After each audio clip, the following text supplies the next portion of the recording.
সকালবেলা আসলে রান্না বান্না নাস্তা বানানো ভীষণ ঝামেলা। সকালবেলাটায় বেশি তাড়া থাকে।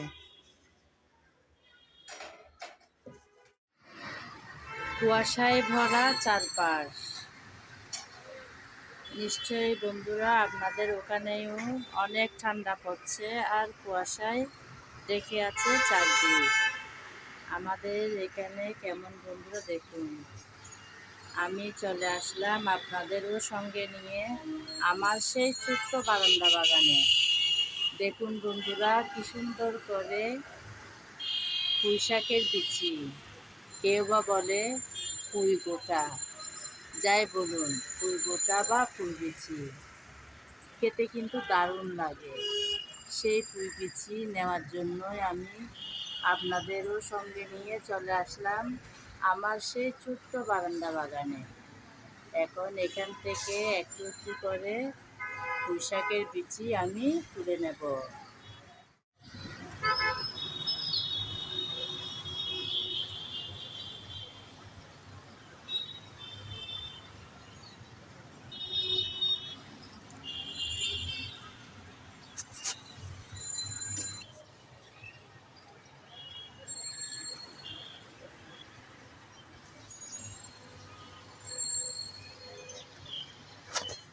অনেক তো দেখালাম, এখন কিছুটা তুলে নেব। কি সুন্দর দেখতে দেখুন।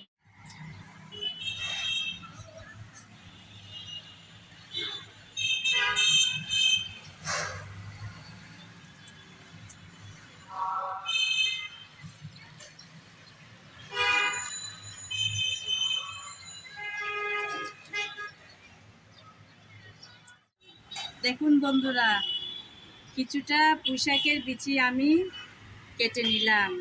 এরকম করে আরও কিছু কেটে নেব। খুব সুন্দর তাজা, তাই না বন্ধুরা?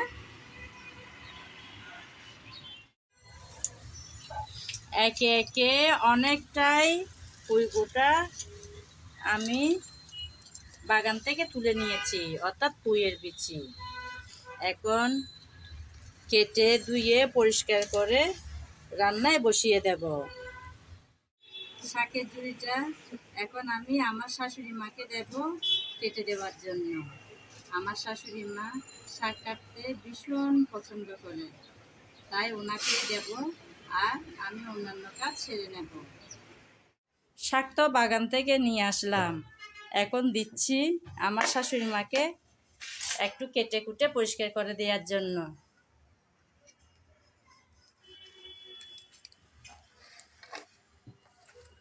দেখুন বন্ধুরা কি সুন্দর শাকগুলো, অর্থাৎ পুঁইশাকের বিচি। এরকম বাগান থেকে নিয়ে খাওয়ার মজাই যেন আলাদা। আমার মতন আমার বরমশাইও কিন্তু ভীষণ পছন্দ করে বাগান থেকে তুলে এনে শাকসবজি খেতে।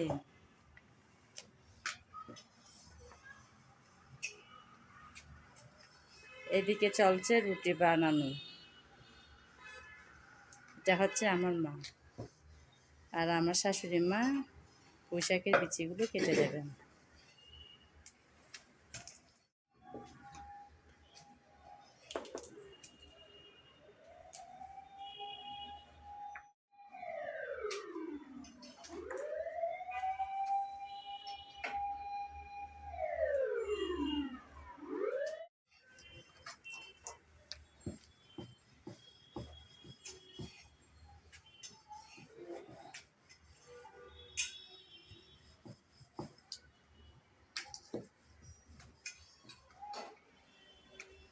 সকালবেলা আসলে রান্না বান্না নাস্তা বানানো ভীষণ ঝামেলা। সকালবেলাটায় বেশি তাড়া থাকে।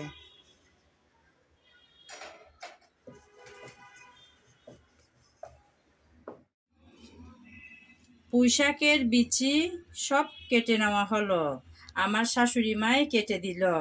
সঙ্গে কিছুটা শাক ছিল, সেগুলোও একসাথে নিয়ে নিয়েছে। একসাথেই রান্নাটা করব। রান্নাটা করার জন্য চুলায় একটা প্যান বসিয়ে দিয়েছিলাম, তারপর পরিমাণ মতো তেল দিয়েছিলাম। তেল যখন হালকা গরম হয়ে আসছে তখন দিয়ে দিলাম পেঁয়াজ কুচি। এখন দেব রসুন কুচি। আপনারা রসুন কুচি ব্যবহার না করলে বাটাও ব্যবহার করতে পারেন। এখন পেঁয়াজ আর রসুন নেড়েচেড়ে হালকা ব্রাউন কালার করে ভেজে নেব।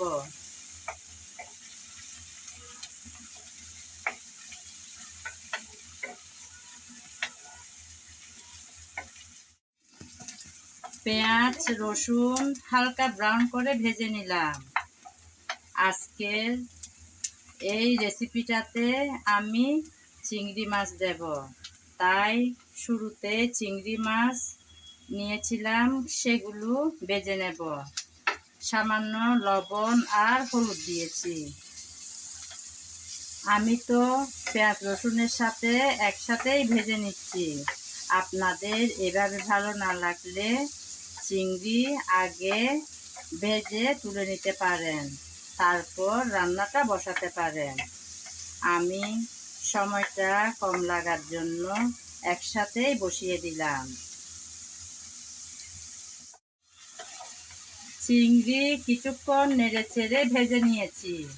এর চেয়ে বেশি কড়া করে ভাজবো না, কারণ এরপরেও সব মশলা সব কিছু দেওয়ার সঙ্গে সঙ্গে আরও ভাজা হবে চিংড়ি, তাই এই অবধি ভেজে নিলাম।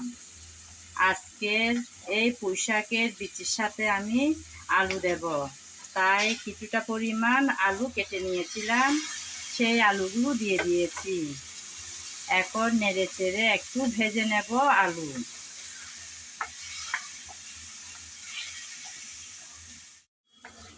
আলু দেওয়ার পর কিছুক্ষণ নেড়েচেড়ে মিশিয়ে নিলাম তেলের মধ্যে।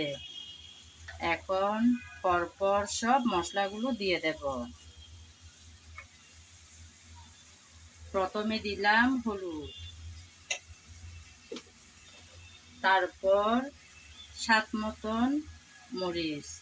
ঝালটা যে যেমন খেতে পছন্দ করেন সেরকম দেবেন। তারপর জিরা আর ধনিয়া পাউডার। এখন দিচ্ছি স্বাদ মতন লবণ। সব একসাথে ভালোভাবে নেড়েচেড়ে কষিয়ে নিতে হবে।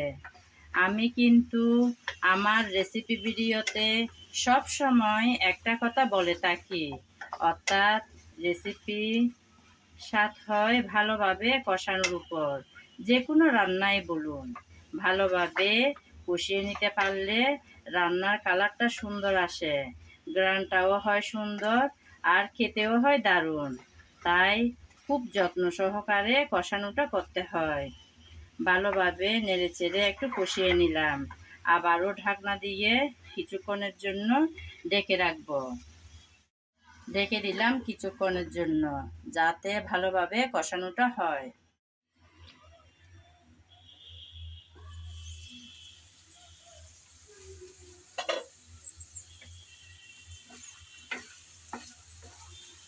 ঢাকনা খুলে আমি ভালোভাবে একটু নেড়েচেড়ে মিশিয়ে নিচ্ছি।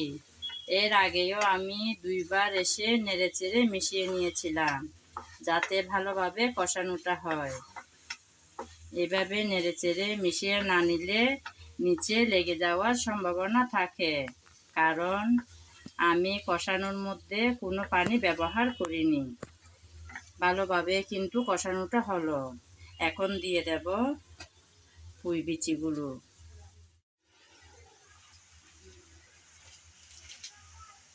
আমার তো ভীষণ ভালো লাগে বাগান থেকে এভাবে শাকসবজি নিয়ে খেতে।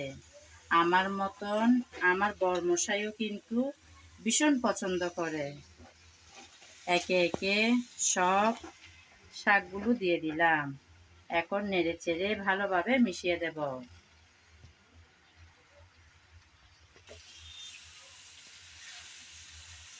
একটু ভালোভাবে নেড়েচেড়ে উল্টিয়ে পাল্টিয়ে মিশিয়ে নেব।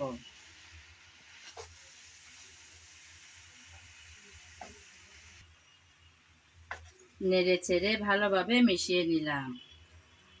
এখন ঢেকে আবারও কিছুক্ষণ রেখে দেব। ফিরে আসবো কিছুক্ষণ পর।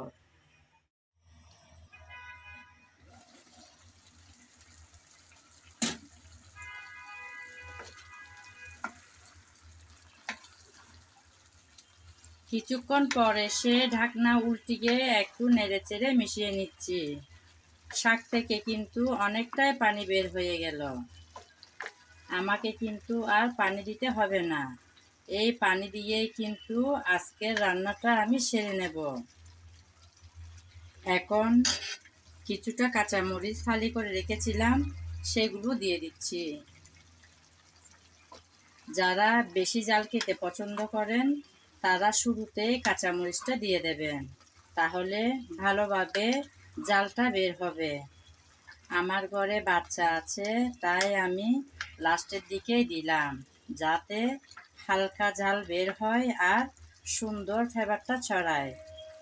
নেড়েচেড়ে ভালোভাবে মিশিয়ে নিলাম। আবারও কিছুক্ষণের জন্য ডেকে বসিয়ে রাখবো। ফিরে আসবো কিছুক্ষণ পর।